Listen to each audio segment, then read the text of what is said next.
Hello, hello! Good morning, good afternoon, good evening sa ating mga kapunsuan dyan. Kananay, katatay, kung saan sulok naman ang mundo kayo naroon.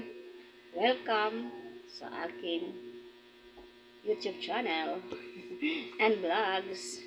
So for this video, ay pagpatuloy na natin ang ating nampisahan cutting and sewing best. So ito na po yung part 4 ng ating best mga kananay. So let's get started! FT TV.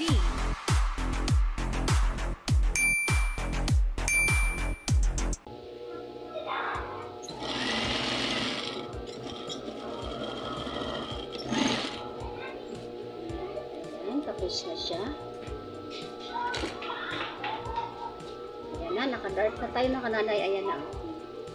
Diba? Ang bilis lang. Form na natin mga kananay sa kanyang katawan. So, ang luwag niya mga kananay ay 36. So, 18 siya mga kananay. 18 inches. Ayan, tama lang siya talaga. Tamang-tama lang. Dito tayo. Mag-warpen dito. May kunting tira na pang sewing allowance natin. Ayan. And then, yung ating waistline is 31. So, 31 divided 2 is 15 and a half makananay ang baywang niya. 15 and a half. Ayan, andito mga kananay. Ayan. Magdalawang marking na tayo guys para sa ating sewing allowance. Ayan. Ayan. Andun yung hips niya mga kananay. Hindi na natin bawasan ang kanyang hips. 31 ang kanyang hips. So 15 and a half pa rin. Pantay lang siya. Wala siyang baywang. Kunti lang mga kananay. Gawin natin 34. Yan. So, atin ang guguhitan gamit ng ating pang-forma. Hindi ko alam kung ang pangalan nito guys. Mananahi, hindi alam ang pangalan nito. Ayan. Ito yung ating pang-forma sa ating katawan. Ayan. And then dito tayo. Napuporma ang kanyang katawan ng kananay.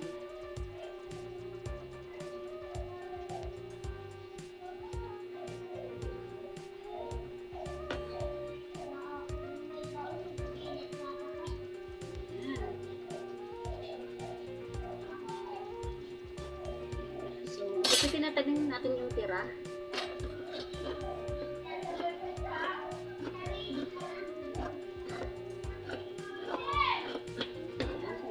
Siya mga kananay, may pork na yung kanyang katawan.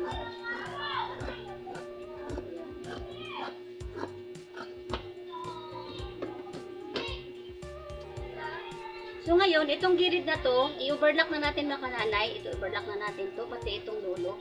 Para wala natin intindihin mamaya.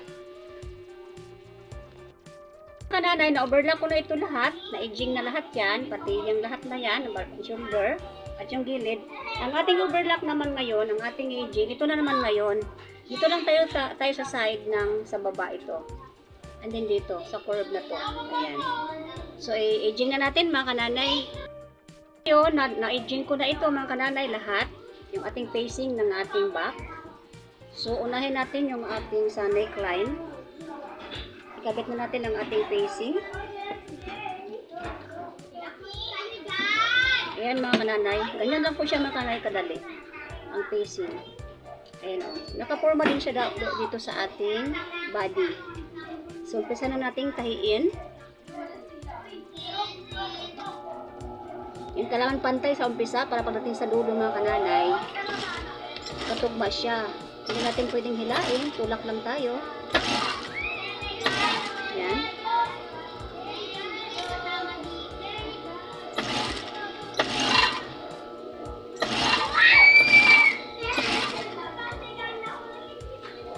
Tugmang-tugma siya mga kananay. So, wag lang siyang hilain.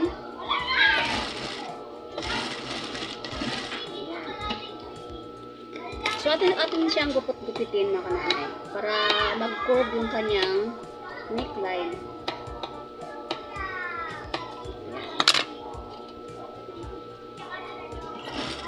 Tapos, i-160 na natin.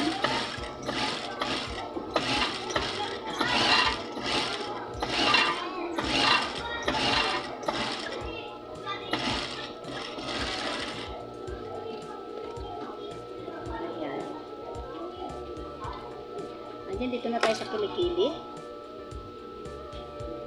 Yan, so, kailangan mga kananay, yung lapad ng ating shoulder, magkapareho lahat, yung back at front.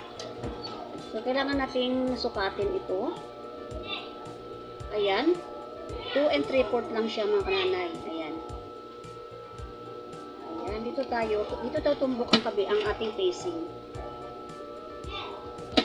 Ayan, ito yung facing. Ayan, dito tayo tatahi sa ibabaw. Ayan.